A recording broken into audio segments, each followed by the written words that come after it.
And welcome back to Benavir Plays Minecraft, Part 5. Between last episode and this episode, we made a bunch of machines. As you can see, I went ahead and got the things that we will need to be able to continue on. I've also gathered some more resources and smelted everything into iron bars. In this episode, we're going to go ahead and set up the infrastructure to get ourselves ready to start building. I believe our main base should be around here where we started. We'll have to clear out some of these trees. We're going to have to move our farm. And oh, look at that. We got some carrots. We managed to get these through the cross right here between reeds and wheat. Sometimes you will get random crops such as carrots. So let's go ahead and set up our machines. While these machines right here are a lot more efficient than if we were to throw coal into a furnace, it requires a constant water input, which if you're using a bucket can get tiring, especially since I don't want to have to stand here and constantly monitor it. So what we're going to use is something called an aqueous accumulator. Now this is going to provide a lot of water, far too much for any one machine to use. We're going to put it here between two water source blocks, and that's going to allow it to constantly generate water. And it's going to, as I said, generate a lot more water than we're going to use. On top of that, we're going to place a fluiduct. Now this will fill up a system directly. You can put this right on top of it and it'll constantly fill up. Now that we have water here, we no longer have to fill it with bucket after bucket after bucket. We're going to go ahead and use some of that water in our igneous extruder as well. I also made an iron chest. Let's see. You'll notice that nothing is filling up. Let's go ahead and turn these all off.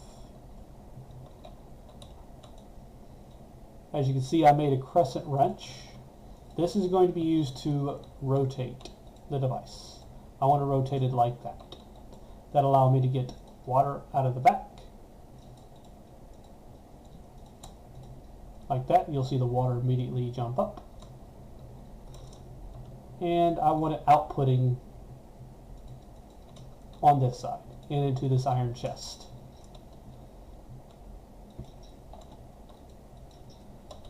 We are going to need some lava for the igneous extruder to work, so let's go get some.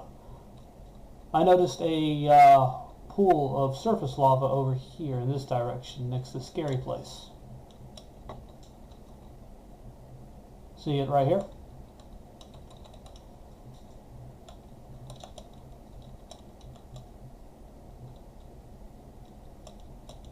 I managed to obtain a better microphone than I had in the last episodes, so you will hear a lot more quality sound from now on.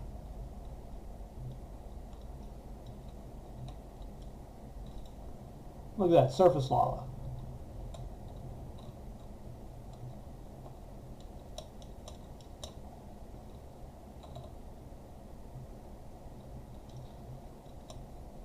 There are two types of ways you can build your base. The first type of way, most efficient, in my opinion, the most boring type of way, is to put everything in one building.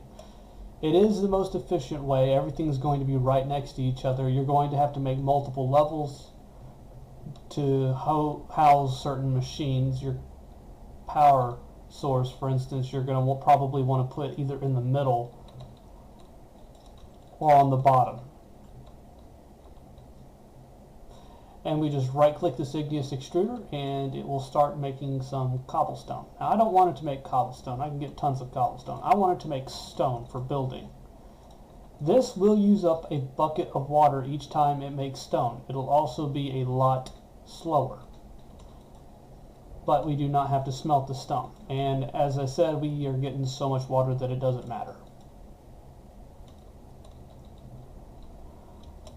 The second thing I want to get is I want to get a battery to store our excess red flux so it's not wasted after all of my stuff is smelted. The most basic cell that you can use is called a leadstone battery, or cell. Leadstone energy cell.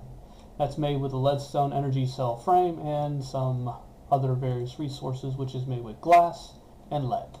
I believe we have enough glass in here. Nope, we got to get some from the furnace, which I've already made. We're going to need lead.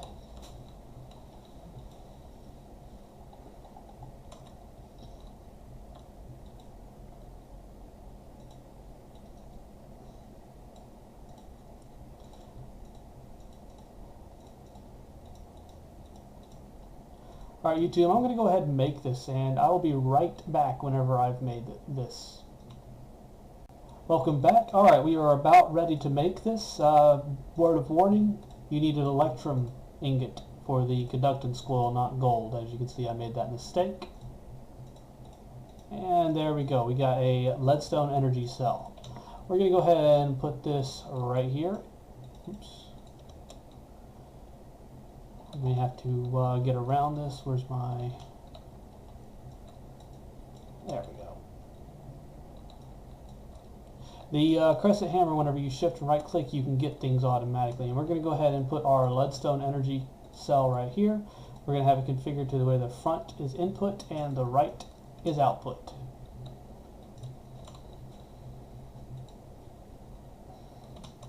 So it should say that. Alright. We can go ahead and throw a charcoal in there just to verify it's working.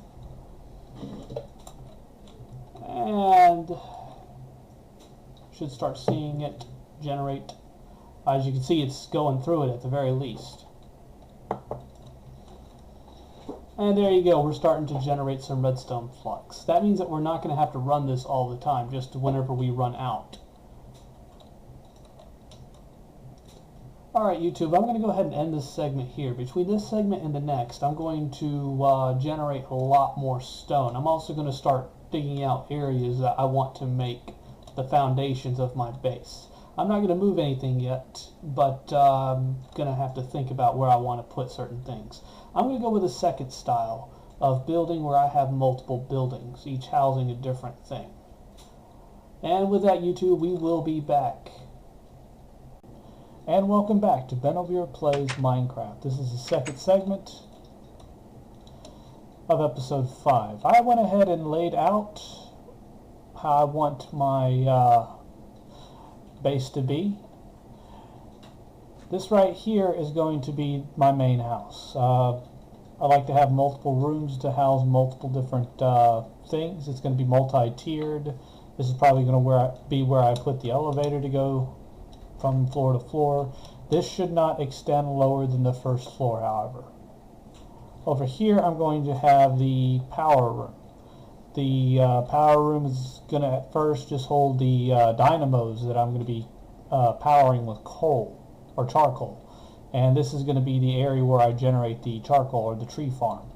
It's going to be a 7x7 area that the trees will grow on, and I'm going to put the harvester right here. This is going to be a multi-tiered structure. It's probably going to go far beneath the earth eventually to house steam engines. Over here I'm going to have our storage location. I'm going to keep on expanding that way with farms, and this is going to be the center point. I might have a manufacturing area right here. This is going to eventually be closed off. I won't be able to access the mine from over here anymore. In the center here is going to be a small little garden. I found this hole over here, which we will turn into the mine entrance eventually. Just have like a little small 3x3 room with a elevator in the middle. Over the next few episodes, I'm probably going to take each building, one episode for each building, starting with the house, tier 1. I might jump from building to building and continue on as I get more and more resources. We should have enough to be able to build a semi-solid base without having to do much. The storage area is just going to be chests for now until I can get into the nether, which is going to probably be a couple episodes away.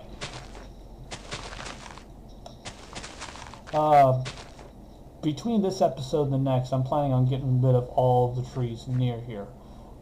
The tree that I'm going to be using for my tree farm is going to be the spruce, mainly because it doesn't drop anything except saplings and the spruce wood itself. And we're going to be using Mine Factory Reloaded equipment, the harvester. This, however, requires plastic sheets, which we do not have. Everything else we have, except for the plastic sheets. The Invar axe we can get. We can actually make Invar. But everything else we need.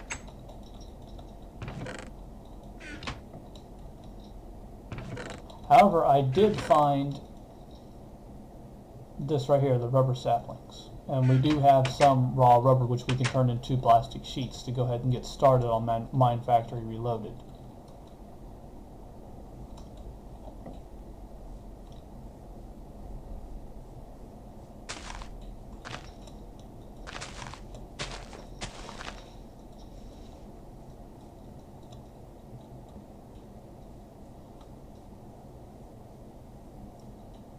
Before we finish building the base, we will make a trip to the nether. I will have to designate an area for the nether.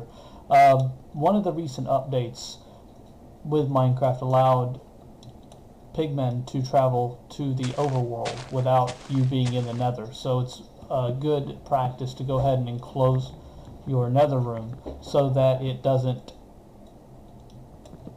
spawn continuously and overtake your entire base. I am making it a block structure. I have a little bit of angular activity here. I might change that in the future. I left myself some building room to design how I want to put circles and stuff.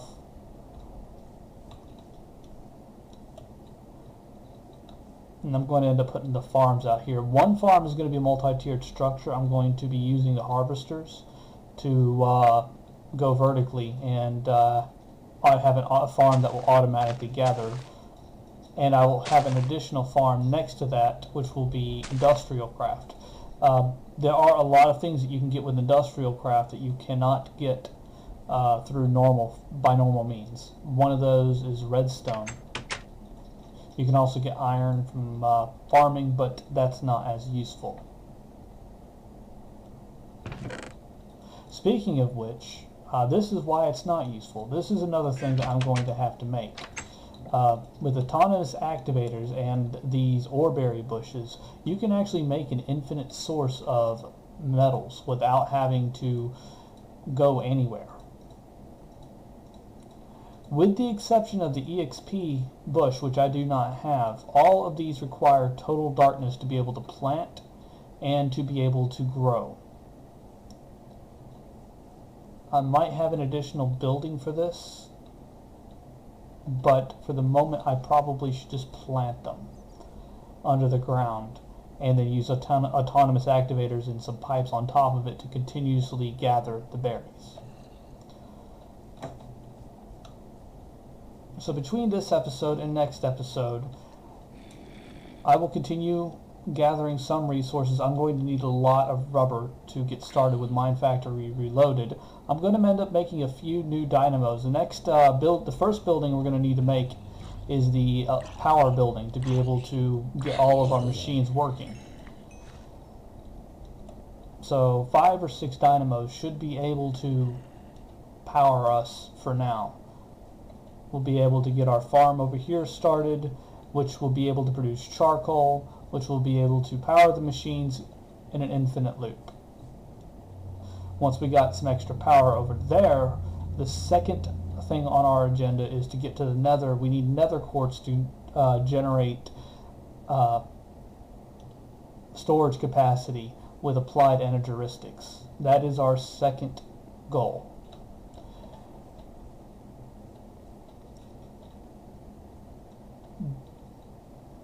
I might fit the house in between those two. The house will probably be used for several other mods without having to build additional structures for every single mod. I'm also going to run wires underneath the ground between buildings so I can access my inventory from the house without having to go into the Applied Energistics building all the time.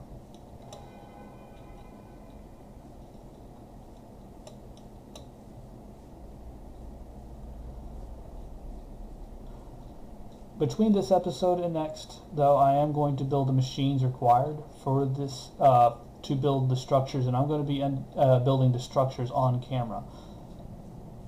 With that, hope you had a great week, and I will see you Monday.